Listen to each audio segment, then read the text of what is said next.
é um dos países com os juros reais mais altos do mundo entre as 40 primeiras economias globais. O país apresentou a maior taxa no último mês, com 7,4%.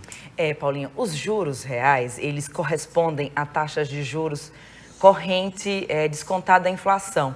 Para falar mais sobre esse assunto, vamos conversar agora com o nosso sócio, o economista Ricardo Valério. Ele é sócio do conhecimento aqui da gente, viu, Paulinho? O economista, o Ricardo, é muito bom tê-lo aqui. Eu já tenho certeza que eu vou aprender bastante, né? Me fale sobre esses juros reais, o que significa, meu querido. Bom dia. Bom dia, minha cara Ana, bom dia, Paulinho, bom dia a todos.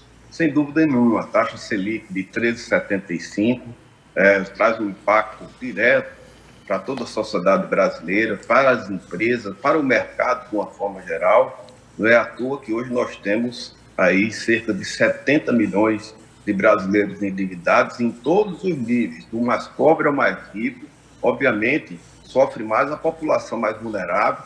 Desses 70 milhões, 40 milhões estão endividados, com dívidas aí na faixa de 4.612, dá um montante de dívida milionária de 323 bilhões de dívidas acumuladas, e obviamente que isso mexe com toda a economia.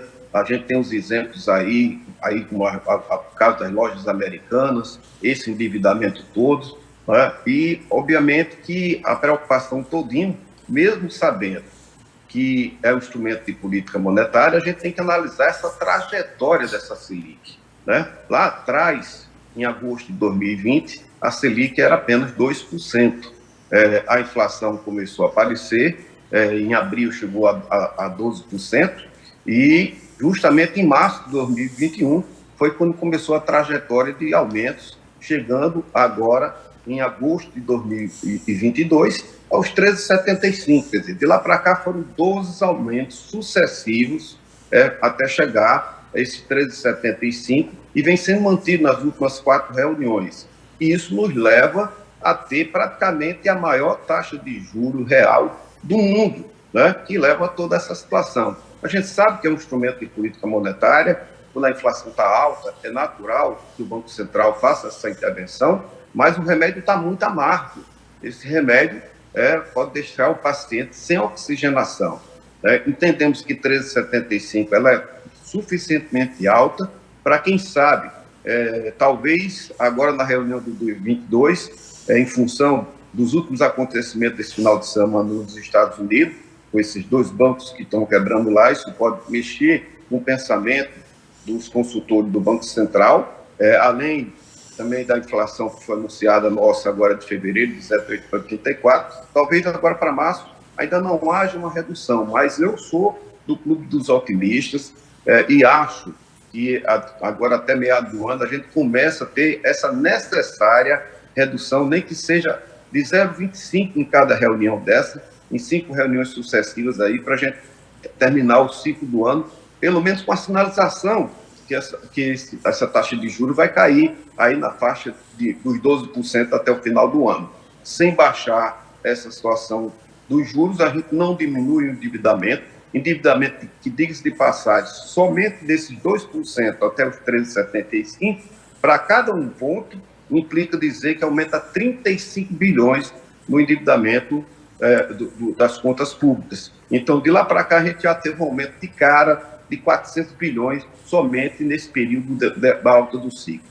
Sem baixar a taxa Selic, a gente não tem a retomada dos investimentos, não tem a retomada da economia, de forma que nós acreditamos. Estamos de forma prudente, de forma equilibrada, ninguém consegue baixar realmente o juro de forma assordada, né? Tem que ser de forma convergente. Eu acredito que haverá essa sensibilidade e a gente poderá ter no ano de 2023, pelo menos, um abrandamento desses juros, que ele é insuportável para a nossa economia e reflete em tudo que vocês falaram até agora, que é nos preços dos alimentos. Inclusive, nós estamos falando hoje aqui que parte dos brasileiros estão optando por salgados ao invés de uma refeição completa, justamente por conta do dinheiro. Muita gente não tem condições de comprar o arroz, o feijão, né? Seria o prato básico. O aumento desses juros, ele reflete não só no bolso, mas também no prato dos brasileiros, não é, doutor Ricardo? Com toda certeza, né? As empresas pegam dinheiro no mercado para fazer sua produção, né? E, obviamente, juros altos levam a essa situação aí que a gente tem visto, inclusive, grandes empresas quebrando. Em relação, é uma preocupação muito grande essa nossa em relação à qualidade do preço dos alimentos brasileiros. Uma pesquisa feita pela Universidade de Minas Gerais, Universidade Federal de Minas Gerais, sinaliza que o nosso feijão, minha cara Ana, o feijão e o arroz do dia a dia, produtos nutricionalmente muito positivos para os brasileiros, eles estão sendo substituídos, conforme vocês mesmo colocaram aí, né, na hora da refeição, pelos multiprocessados, né, pelos salgados, né, pelos enlatados, situações, obviamente, os mais vulneráveis estão com a renda achatada, a fome não espera, ela chega e você tem que aliviar a fome de alguma maneira. Alguns estão substituindo o velho feijão do arroz por um salgado com refrigerante. Sobre o feijão, a gente vê que a expectativa, o hábito brasileiro vem, inclusive, mudando nos últimos anos. A gente comia feijão todos os dias, agora é em torno de 3 a 4 vezes só, segundo essa pesquisa da Universidade de Minas Gerais. E com agravamento, o feijão subiu muito o valor. Somente nos últimos 11 anos, a gente teve o feijão carioquinha, um aumento de 122%, e o feijão preto de 189%, enquanto que a inflação desse período de 11 anos foi de 89%. Então, dobrou para o feijão carioca e triplicou para o feijão preto. Isso certamente vem implicando, Paulinho, na situação dos brasileiros ir para essa situação, o que é muito ruim, né? Analisando o feijão, que é uma cultura milenar, vem lá da época dos indígenas, né? Uma curiosidade, minha cara, é que antigamente eles comiam feijão seco, né? Só o caroço. E os nossos patrícios portugueses foi que tiveram a brilhante ideia de colocar o caldo para a gente poder fazer a nossa tradicional feijoada. Vamos torcer que volte de novo à mesa dos brasileiros, o alimento mais saudável, para a gente ter uma população nutricionalmente mais bem enriquecida, e para isso a renda precisa melhorar e os juros precisam cair. Meu querido Ricardo Valério, quando a gente fala sobre educação e economia e sobre alimento, a gente fala aí sobre vários pontos, né? A gente fala, por exemplo, que a pessoa que não come bem, ela não pensa bem, ela não dorme bem, ela não consegue praticar suas atividades laborais bem, isto é, trabalhar bem. E a gente tem uma outra questão aí, que é a questão cultural, né? A saúde financeira do nosso povo, exatamente por conta dessa economia que oscila, que ela é discrepante, né? Para quem tem muito, cada vez o seu patrimônio aumenta, para quem tem menos parece que cada vez mais se afunila. Nessa hora a gente precisa entender sobre matemática. Olha só que loucura. Estou com fome, mas eu preciso aprender a contar. Como fazer essa matemática na hora de fazer... Eu não vou nem falar compras, porque seria até uma agressão, já que estamos falando aqui sobre pobreza, sobre fome, sobre juros altíssimos. Como fazer essa matemática, é verdade, né? Brasileiro. Como fazer essa matemática, né, doutor?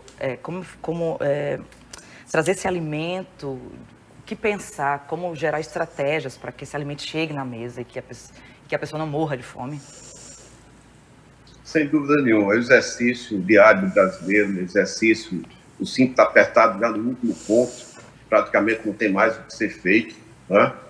O brasileiro está tendo que recorrer, né? A questão hoje, as compras do supermercado, uma orientação que vocês até já falaram de forma muito prudente, é aproveitar o dia da carne, o dia das frutas, das verduras, fazer ampla pesquisa de preço, né? Sempre que fosse compra, ir com a sua lista de compra, para não fugir muito dela, tirando os produtos mais supérfluos, e vemos aquele de sabor nutricional melhor, comprar as frutas e as verduras de época, aquelas que estão mais entre safra, você pode, e os preços estão mais altos, né? Para você ir de forma paulatina, tentando superar essa situação, que é muito precária. Agora mesmo a gente viu, está vendo um fenômeno aí, por exemplo, dos ovos. Os ovos é aproveitado praticamente para substituir boa parte das proteínas. Só que a bandeja de ovo está num preço muito elevado. Obviamente isso vai ocorrer agora até depois da Páscoa, né? É normal nesse período do ano haver um consumo maior de ovos em função dos hábitos religiosos, né? De evitar carne no período da quarentena. Muita gente já segue isso rigorosamente e começa a consumir mais ovos, aumenta a procura dos ovos que para produzir, por sua vez, em função desses juros elevados, em função de toda a situação econômica da guerra, do aumento dos fertilizantes, para se produzir, se precisa de milho, precisa de soja, esses produtos estão com preços muito aviltados em função da guerra. Então, a gente vê que os ovos agora, possivelmente depois da Páscoa, baixam os preços, mas eles estão muito altos, e estão altos, inclusive, em todo o mundo. Nos Estados Unidos teve um aumento lá em um ano de mais de 70%. Aqui no Brasil, a gente está vendo uma bandeja aí de ovos, chegando agora a R$ 22,00 uma bandeja de 30 ovos. É muito elevado, o brasileiro realmente ele tem que estar fazendo essa recomposição. Mas eu sou otimista, minha cara. Eu acredito que nós vamos ter um ano de 2023 mais palatável. Vocês viram aí a pesquisa aí das cestas básicas, né? O Rio Grande do Norte mesmo, a cesta básica foi a quinta mais barata do Brasil, a gente pode chamar nem barata, mas menos cara do Brasil, agora em fevereiro. Já começou a haver uma baixa dos preços, a safra para esse ano está prometendo ser muito boa, de forma que agora nós precisamos das outras coisas complementar, né? Que essa taxa de juros realmente começa a baixar. Para isso, a gente acredita agora que o ministro Haddad vai fazer a divulgação do novo arcabouço fiscal, né, a nova âmbito fiscal. Isso é importante para que o Banco Central veja que o Brasil realmente vai estar na situação equilibrada em relação às contas públicas. O mercado tem parado de valorizar tantos os riscos fiscais. O mercado fica alimentando essa situação e isso só faz provocar mais exercício de aumento da taxa de juros. Então, eu estou otimista de que os preços vão começar a se acomodar, baixar um pouco mais. Estou otimista também em relação à queda gradual da taxa Selic, de forma que a gente possa ter um ano melhor para 2023, se Deus quiser, o brasileiro sair desse aperto tão grande, do endividamento tão grande. E eu lembro ainda, minha cara, que muito em breve o governo deve estar lançando o programa aí Desenrola, que vai ser justamente para socorrer essa população dos 40 milhões de brasileiros que estão mais endividados, com um programa onde ele vai praticamente garantir o pagamento para que a taxa de juros baixe e os brasileiros mais vulneráveis, até 2 salários mínimos, ele possa voltar de novo ao mercado, tirar seu nome do Serasa, do SPC. É muito importante acabarmos esse diálogo falando sobre essa esperança mesmo, doutor Ricardo Valério, porque, apesar de tudo, nós brasileiros, nós começamos hoje o nosso jornal mostrando o pessoal numa fila numa UBS, pessoas lá relataram que muitas pessoas já desmaiaram lá por conta do diabetes, pela fome, crianças que estão em jejum há muito tempo. Então, apesar de tudo, o nosso povo é o povo que não desiste. Apesar da fome, apesar dos juros, apesar de tudo, nosso povo é um povo que, apesar de tudo, sorri.